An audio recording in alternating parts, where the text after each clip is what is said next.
તમને કમલમના દ્રશ્યો પણ બતાવી દઈએ। કમલમની અંદર ભાજપ દ્વારા જે ઉજવણી કરવામાં આવી હતી અને ત્યારબાદ હવે મુખ્યમંત્રી અને ડેપ્યુટી સીએમ સાથે જ પ્રદેશ પ્રમુખ પણ કમલમમાં ઉપસ્થિત છે।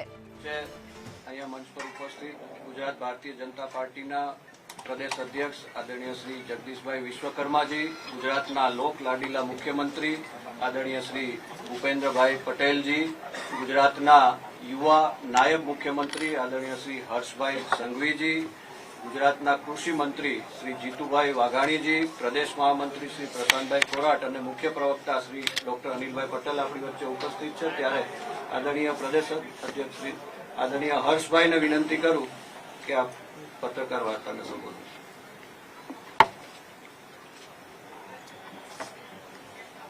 આજે બંગાળના નાગરિકોની ભવ્ય વિજય થઈ છે।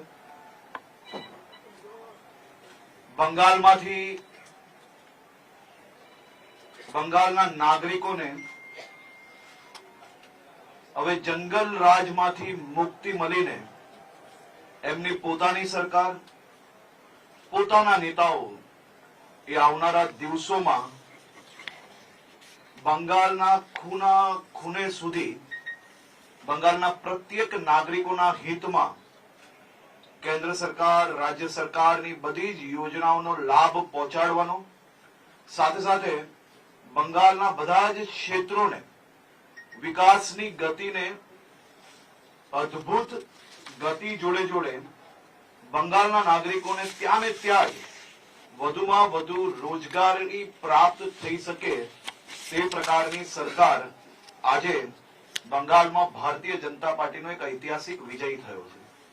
આદરણીય પ્રધાનમંત્રી શ્રી નરેન્દ્રભાઈ મોદીજીની વિકાસની રાજનીતિ એ બંગાળના ગામે ગામ સુધી લોકોને ભારતીય જનતા પાર્ટી જોડે જોડવામાં એક ઐતિહાસિક સફળતા પ્રાપ્ત થઈ છે। હું એવું માનું છું કે બંગાળ નહીં પરંતુ દેશની રાજનીતિનું આજની આ જીત એ દેશની રાજનીતિની સૌથી મોટી અને ઐતિહાસિક જીત છે।